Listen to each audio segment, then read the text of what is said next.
Hi everyone, it's your favourite Atomic Blonde here with a bit of pop chat. How you all doing? I hope you're well. So this morning in the wee small hour, it wasn't, it's probably like 7 o'clock or whatever. I watched the first 2 episodes of Alien Earth. Now, this had been on I'm looking forward to this. It's on Hulu, so it might be okay, but will it have Disney sticky fingers all over it? And was on my, shows I was looking forward to, excited for 25. And wow. All the reviews are coming out. Everyone was raving about it, which should have been the first red flag, right? Now, I know that everybody is quite split about Alien Romulus. I was in the camp that I enjoyed it for what it was. I don't think it was ever going to set the world on fire, but I enjoyed it for what it was. I know some people absolutely hated the film and just thought it was key jangling, whatever. So going into this, completely open mind. Obviously, the writer-director has a fairly good track record, with like sort of Fargo and Legion. Certainly the first 2 seasons. I don't think I ever watched the 3rd season. I heard such bad stuff about it. So yeah, I mean, I think my biggest complaint is that it's just boring. The trailers, the promo for this show was so good, and there was the action on the ship and the creatures, and this show is just like in 2 hours nothing really happens, and it's like you've got 2 hours to introduce us to, we kind of know the world, we know Weyland-Yutani. I mean, there's so many comics and films now. So it's really more establishing the characters, right? And hopefully you all caught my review of Weapons and how I was just sort of gushing about good writing, characterization. You knew these people, you cared, you didn't care, you liked them. It's all established pretty quickly here. So this is set at the before Alien. 2120, so before the events of Alien, and you've got sort of 5 corporations that kind of run the world, and they've mentioned Weyland-Yutani, and the other sort of big dog is Prodigy, and Prodigy is the stereotypical young tech bro, bit bonkers, genius, whatever, like Yawn, haven't seen that a billion times before, who is creating synthetic humans, but to be able to download the human consciousness into these synthetics. So again, concept, we've kind of seen before in other movies, but I think, with good writers, it's quite interesting, because it all comes back, it's almost sort of a bit Blade Runner-esque, and Star Trek, and those kind of, what makes you human? When do you stop being a machine and you're human? So it's territory that sci-fi has covered over the years, and it's just very sort of lightly touched on in these 2 episodes. So you've basically got this tech bro who's basically like, and sort of, it comes across a bit anti-AI, and at some point, a machine creates a smart machine that creates a smart machine, decides we don't need humans, so let's actually evolve humans. So when they download the consciousness into these synthetics, it's also enhancing intelligence, because he doesn't want to do this for the greater good. And obviously they're synthetic, so you effectively become immortal. But he's not doing it for the greater good and all of that. He's just like, I'm so clever and so bored. I don't have anybody I can talk to on an intellectual level, and hopefully one of these synths will. And the consciousness that's being put into the bodies is from terminally ill children. So they're taking sort of teenage children and then putting them into adult bodies. Read into that what you will. I don't know. So this is this kind of setup that he's created these, and the sort of main synth in it is a girl who is dying of cancer. She's like the prototype. She goes first, and his whole thing is this research place prodigies called Neverland, and they're basically showing Peter Pan and the Lost Boys as the consciousness goes across. And this girl renames herself Wendy. Her new body, she's Wendy. And the actress herself, fine. It's obviously an older actress trying to portray like a 12-year-old girl. And I think, and so everything really is just quite superficial. So you say you've got this group of kids. 1 minute they're brought to the island. We establish they're all dying. Then they're in the bodies. Then we jump to this. Then we jump to that. And we don't really know anything about them other than they're dying. Right? We don't really know anything about Tech Bro other than he's a tech bro. And I think what you always end up sort of saying around like these sort of shows, like with Andor and Star Wars and some of the MCU stuff, that visually that they're great, right? How it's directed, all of that, excellent. The editing gives you whiplash. It's like it's flitting backwards and forwards, and it's a flashback. It's not a flashback. It's somebody's point of view. But then it turns into somebody else's point of view, and it's just all over the map. The dialogue is terrible.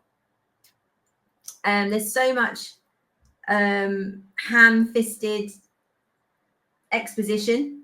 So the show kind of opens with the ship we saw in the trailers with all the specimens on board. We know from the trailers something happens, and they pretty much recreate the start of Alien. So they're all woken up out of stasis. They're all groggy. They come out. They're eating. They don't even really explain why they've woken them up, because they've woken them up and they're 4 months from Earth. The captain comes out and says comms aren't working and we're burning too much fuel. I assume that's the reason why they've been woken up. Don't really know. You've got this weird Asian guy who seems to be some sort of stalker who's not allowed to get close to another one of the women crew.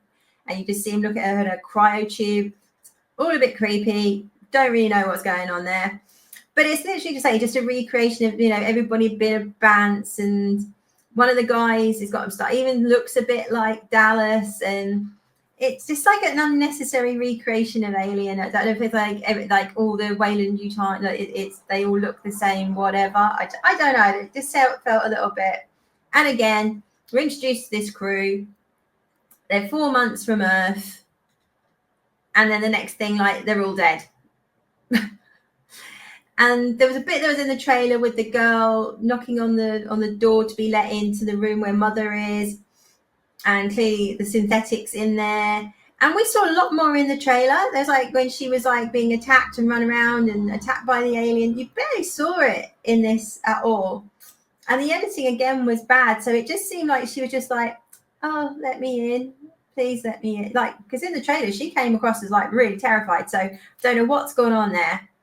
This synthetic has a magic arm that can suddenly have a welding tool come out of it, and he welds the door shut and leaves it to the alien. Later on, he can then produce a knife out of it. Never seen this in any like future Alien films, because that'd be quite handy, like a bit of a Swiss Army knife hand. Was he just a prototype? But again, we've just got this like psychotic synthetic, so nothing new there. And so obviously the ship crashes. It's a Weyland-Yutani ship. It lands in Prodigy territory. So it got everything's owned by corporations. So it's almost like landing in another country. The girl whose consciousness, Wendy, it's established she's got a brother, and she's been allowed to basically stalk him and follow what's going on. He's a medic. And it just so happens where this crash lands, it goes straight over the like search and rescue a la Marine kind of thing, goes over their heads. They mobilize themselves. They're the first ones on the scene, enter the ship. Then she decides to go see Tech Bro, saying, we've got to go, we're super strong, we're superhuman, we're indestructible, we can help. And he's like, yeah, we'll get some good data out of it. So they send this bunch of kids, remember, because they're all like 12, 13, maybe a bit younger, off to this crash site where there's dead bodies. Who knows what they're going to find. They get there. They all end up, like, she ends up running off with one of them to go get her brother while everybody else is in the ship. And then they find some of the specimens, and it's one bit. And again, there's a bit of a, like, every Yutani ship has a ginger cat. This poor ginger cat gets attacked. Well, we don't see it, but it's been taken over by one of these specimens. It's like the eye one. It's absolutely gross, and the eye pops out, and the cat falls down dead. It's like a bit unnecessary, in my opinion, but whatever. Then there's a bit of squealing by the kids, and then they manage to catch it and put it under a bin. And then there's a guy that's kind of been with them, and he's a synthetic, so he sort of plugs himself into the computer, figures out what's going on, and go, hey, this is all really dangerous. Meanwhile, Yutani, head of Yutani, Miss Yutani, says, I want my ship and my specimens back. Tech Bro's like, we've got lawyers, go talk to the lawyers, but no, you can't have it, it's in my space. And he's like, I want what's on that. If she wants it, I want it.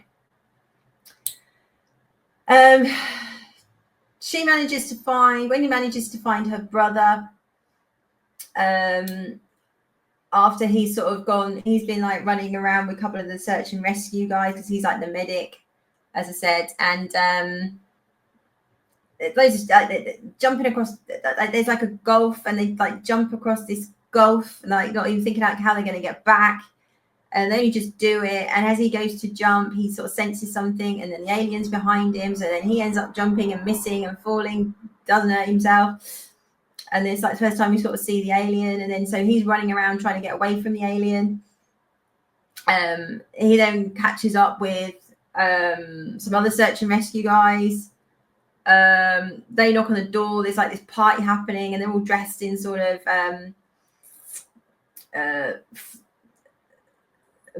bourgeoisie, French, Louis the 14th type stuff. And they're like, so it's all this kind of amazingly, they've managed not to notice a great big spaceship has smacked into their building, and they're just like, well, unless so and so comes and tells me to leave, we're cracking on, because we're better than you peasants. So like, there's a really subtle message going on there, obviously, about capitalism and whatnot. Very, very subtle. You'll barely see it. But anyway, the alien turns up, kills everybody at the party. It's like dozens of them within seconds. And then he goes in, the brother, he's Joe, and then the alien comes after him, but then manages to, even though he's killed everybody else in seconds, he just kind of hovers over him and looks at him. Give just enough time for the synth from the ship to taser the alien. Who knew tasers worked on aliens? That information probably would have been useful in Aliens, like letting the Marines know, So he tasers the alien, then sprays it in some goo, which puts it in a sack, and off he goes, leaving the brother on the floor. Then he gets stopped by some search and rescue guys, and they're like, what's in the bag? And the bag starts moving, and he's like, oh, I'm the least of your worries, to which the alien bursts out, kills these other search and rescue guys. Then as he goes to kill the synth from the ship, something happens and it runs off. And then we kind of end up, and then Wendy finds the brother, and they go to leave, and then they stumble across an area where there's eggs. So what do you do when there's an egg? You stand right over it and put your face about 2 inches from it, while all the time Wendy, with her super hearing, can hear the face huggers making noise inside them.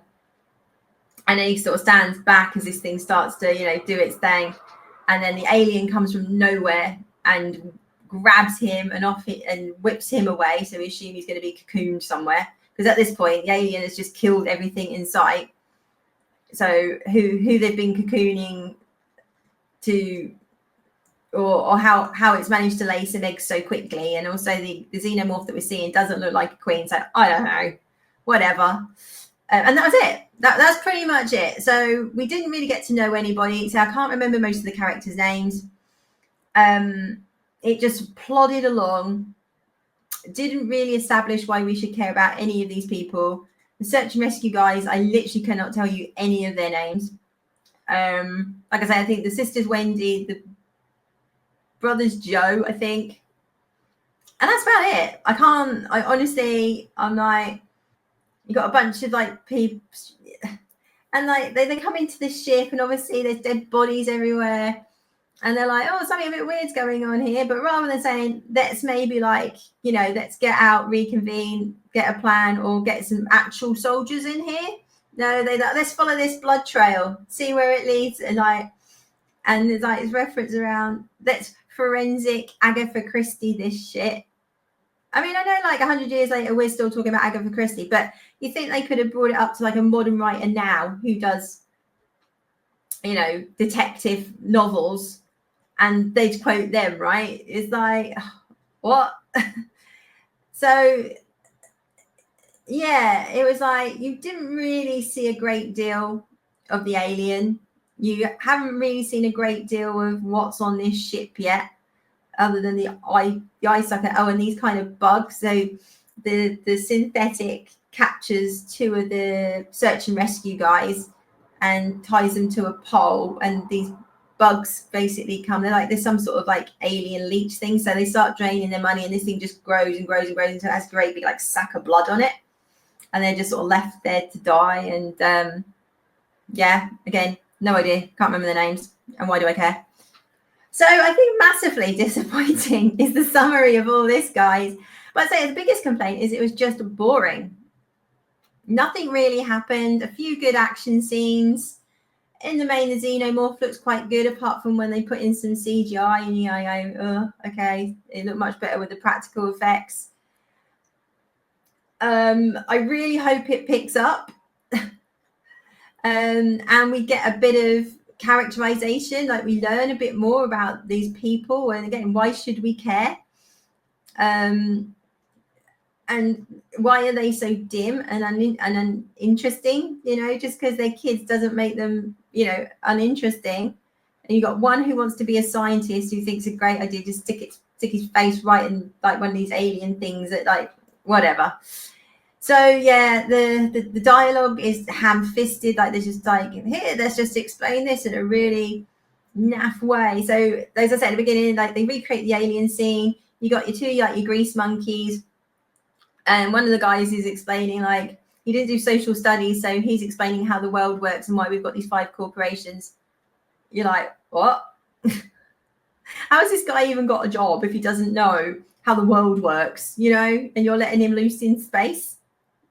So there's just lots of really sort of stupid things like that, and you think like you couldn't come up with a better way of explaining to us what these corporations are, what they're interested in, than having some like grease monkeys sitting there going, this playing card is Wayland Utami. That's who you work for.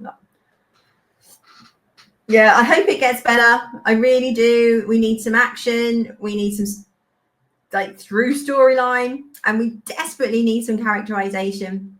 We know about the world, but we just really don't care about this group of people. They just introduced a group of people, they killed a load of people, and you've got these kids just, and these kids as well, like they weren't like there's like blood and guts absolutely everywhere, and you're like, yes, they're in human bodies, but they're children, and they were barely phased. There's a couple of times they're a bit like this is like really weird shit going down, and they were barely phased. And these are kids that were dying, so they're kind of embracing life and this second chance, and they're just like, oh, there's a don't lift that up. There's a fast thing under it. So right now, as always, I would say go make up your own mind, go have a look. But I'd watch anything that you want to watch first, and if you've got spare 2 hours, then give it a look. I will continue watching it over the next couple of weeks. I think it's only 8 episodes anyway. see if it gets any better. But right now, massively disappointing is all I can say. Bad editing, bad dialogue, and it's boring. But as ever, let me know what you think. Have you watched it yet? Are you planning on watching it? Are you enjoying it? And that's cool if you are, horses for courses and all that great stuff. But as always, guys, do please like, share, and subscribe. It's the best way to get the channel out there. And like I say, love to know your thoughts. And where do you think this series is going to go? Is it even going to get season 2? Who knows at this rate? But I'm just really, I don't see what everybody was raving about. But maybe that's just me. So you let me know what you think, and I'll be back soon with a little bit more pop chat. You take care now. Bye-bye.